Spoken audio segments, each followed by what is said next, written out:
আমরা একটু অনন্তর কাছে চলে যাব। ব্যারাকপুরের রয়্যাল পার্কের ছবি কিরকম রয়েছে অনন্ত, কি অবস্থা? কারণ সন্তোষ মিত্র স্কোয়ারের ভিড় টেনে নিয়েছে, জেলা বা শহরতলি থেকে মানুষ আজকে সন্তোষ মিত্র স্কোয়ারে যাচ্ছেন। তো এই মুহূর্তে এই ব্যারাকপুর রয়্যাল পার্কে তোমার চোখে কি পড়ছে? কারণ খেলাও চলছে, একদিকে ভারত পাকিস্তানের ভিড় কেমন রয়েছে, পুজো প্যান্ডেল থিম প্রতিভা সব মিলিয়ে কি বলছেন দর্শনার্থীরা? দেখো, এই মুহূর্তে আমি দাঁড়িয়ে আছি রয়্যাল পার্কে। আমি শুধু ভিড়টা দেখাচ্ছি, তুমি সন্তোষ মিত্র স্কোয়ার বলছো। দেখো ব্যারাকপুরের রয়্যাল পার্কের ভিড়টা তুমি খালি দেখো। আজ ষষ্ঠীর দিনে এখন 9:35 থেকে 40 হয়েছে। এই ভিড় উপচে পড়েছে, অর্থাৎ যে এত ভিড়ে যে সন্তোষ মিত্র স্কোয়ার যেমন একজন ভিড় তো আছেই সেখানে, কিন্তু ব্যারাকপুর রয়্যাল পার্কের এই যে পুজো তাতেও কিন্তু প্রচুর ভিড় হয়েছে এবং দর্শকরা তারা আসছেন, দর্শনার্থীরা দেখছেন। রয়্যাল পার্কের 25 বছরের পুজো, এবার তাদের থিম হচ্ছে শীষমহলের রাজনন্দিনী। টোটালটাই তৈরি হয়েছে কাঁচ, ঝুড়ি, তারের বিভিন্ন রকম যন্ত্রপাতি দিয়ে এই শীষমহল তৈরি হয়েছে। এবং এই শীষমহলের যে কাজ, এই কাজে কিন্তু যে রাজনন্দিনীর যে গল্প কথা সেই কাজ দিয়ে তুলে ধরা হয়েছে। মায়ের রূপও কিন্তু এখানে, সেই মায়ের রূপও কিন্তু তার সাথে সামঞ্জস্য রেখে করা হয়েছে। আমি একটু দেখছি, একটু দর্শকদের কাছে একটু যাই যে কেন অনেক দর্শক আছেন তারা ক্যামেরা বন্দি করছেন এই ছবি। কেন ক্যামেরা বন্দি করছেন দিদি? কেন ক্যামেরা বন্দি কেন করছেন? খুব ভালো হয়েছে বলে? কেন, কেমন? খুব ভালো হয়েছে। কতক্ষণ লাইনে দাঁড়িয়েছিল? অনেকক্ষণ। আজকে ওই উত্তম দাস এসেছিলেন। বলছি দেখো আরও ভিড় আছে, প্রচুর ভিড় হয়েছে, বিভিন্ন দূর দূরান্ত থেকে মানুষ আসছেন এবং মণ্ডপ দেখতে আসছেন এবং ঠাকুর দেখতে আসছেন। একটু অনন্ত একটু বলবো আমাদের ক্যামেরা পার্সনকে, একটু যদি আমরা তো দর্শকদের কথা শুনবো, যারা আসছেন তাদের কথা শুনবো, একটু দেখাতে চারপাশটা এত সুন্দর দেখাচ্ছে। দেখুন, এটা শীষমহল তৈরি করেছেন এখানকার উদ্যোক্তারা, ব্যারাকপুর রয়্যাল পার্কের উদ্যোক্তারা। পুরো কাঁচ দিয়ে এবং অন্যান্য উপকরণ দিয়ে এই পুজো মণ্ডপটা তৈরি হয়েছে। অসাধারণ মণ্ডপটা লাগছে। আমরা অন্তত যতটুকু দেখতে পাচ্ছি স্টুডিও থেকে দুর্দান্ত দেখাচ্ছে। আর তার সঙ্গে মানানসই প্রতিমা। বহু মানুষ এই ব্যারাকপুরের আশপাশ থেকেও আসছেন এই শীষমহল দেখার জন্য। আমাদের প্রতিনিধি দেখাচ্ছেন সেখানকার ছবি এবং প্রতিমা। আর এবার আমরা একটু বারাসতেও যাব। বারাসত থেকে দীপঙ্কর মৈত্রী সংঘের পুজো আমাদের দেখাচ্ছেন। দীপঙ্কর, একেবারে গা ঘেঁষা জায়গা ব্যারাকপুর, সেখানে শীষমহল দেখে মুগ্ধ হওয়ার মতো অবস্থা আমাদের। তো মৈত্রী সংঘের পুজো, তারা কি উপহার দিয়েছেন দর্শকদের, যারা আসছেন তারা কি বলছেন পুজো প্যান্ডেল প্রতিমা দেখে? তুমি জানো যে গিনিস বুক অফ ওয়ার্ল্ডের নাম রয়েছে অক্ষরধামের। দিল্লির সেই অক্ষরধাম এখানে তৈরি করেছেন তারা, এবং যেভাবে সেখানে উঁচু অক্ষরধাম, সেই ধামই কিন্তু এখানে তৈরি হয়েছে এবং তার সঙ্গে নানা রকম কারুকার্য দিয়ে সাজিয়ে তোলা হয়েছে এই মণ্ডপ।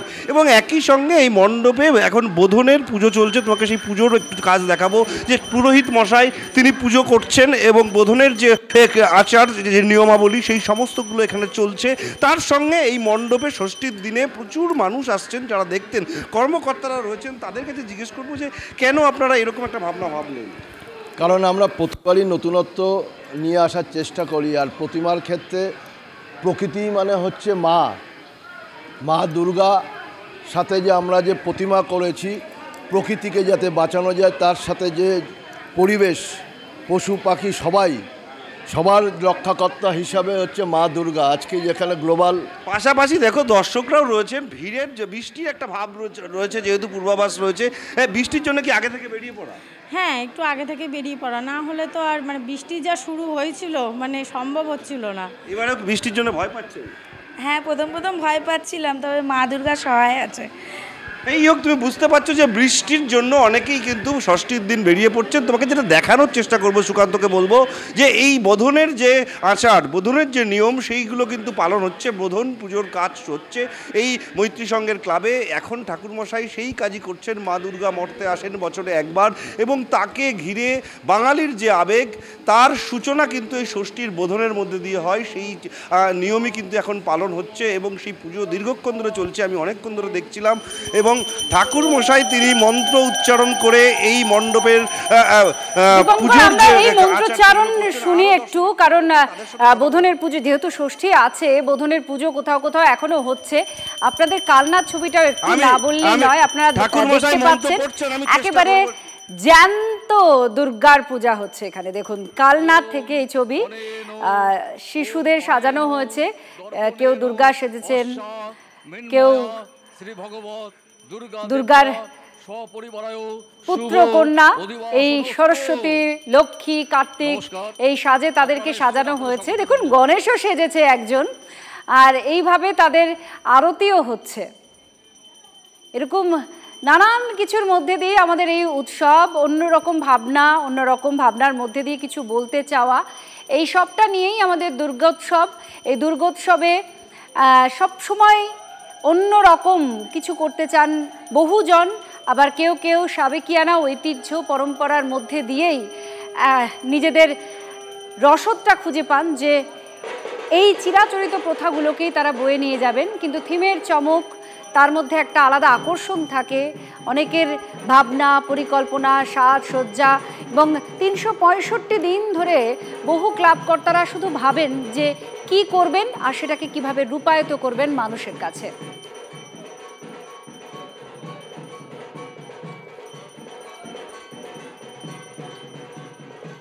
সুরুচি সংঘের পুজো আপনাদের দেখাচ্ছিলাম, আর সুরুচি সংঘ মানে কোনো না কোনো সেলিব্রিটি। এবার অভিনেতা দেব মণ্ডপে ঘুরে দেখলেন সুরুচি সংঘের পুজো মণ্ডপ।